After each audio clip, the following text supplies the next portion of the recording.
Good evening, everyone. It is Chris Chen. It is your This Week in Real Estate.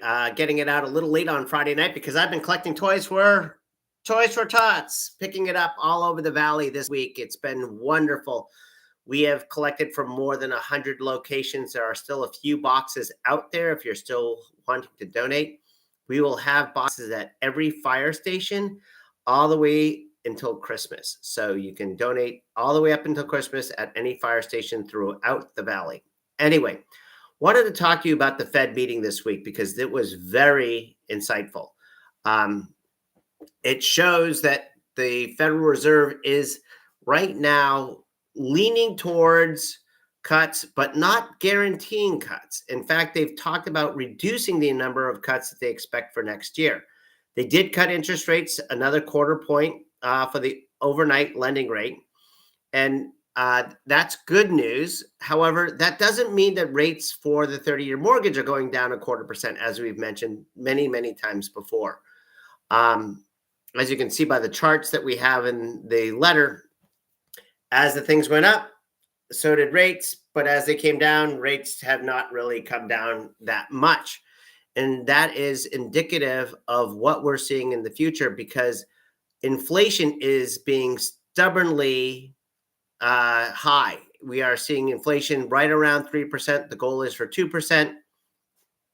And we have been actually creeping up a little bit. It's been kind of bouncing back and forth in the high twos at going down to 2.7, but then back up to 2.9 for the last couple of months.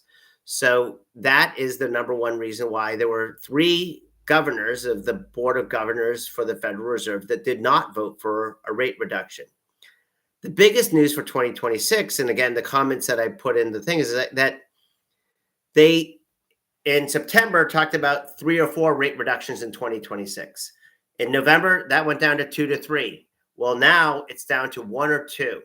And the reason why is, again, that stubborn inflation. However, and this is the big wild card that we're going to see for next year, is that President Trump gets to appoint a new Fed chair in May.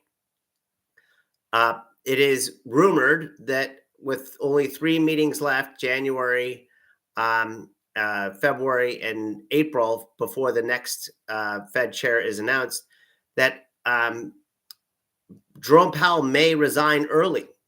It could be as early as January that there is an announcement of who may be replacing him, and that may happen early.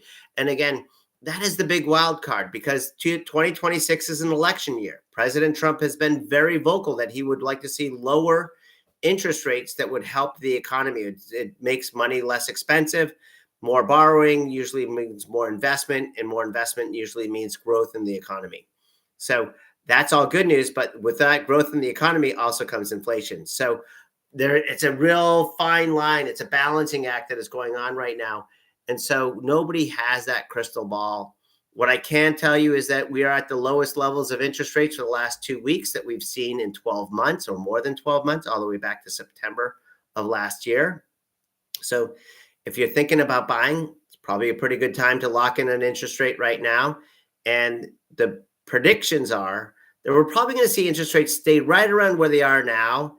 And there's more likelihood of rates going down than rates going up. So you may have an opportunity to refinance in the future to make sure that you are maximizing the affordability of your house, where you get to set your price now and have the payments go down in the future. Anyway, hope everybody's doing great. It's been a great week for Toys for Tots. Thank you so much for everybody that is supporting us. Bye-bye.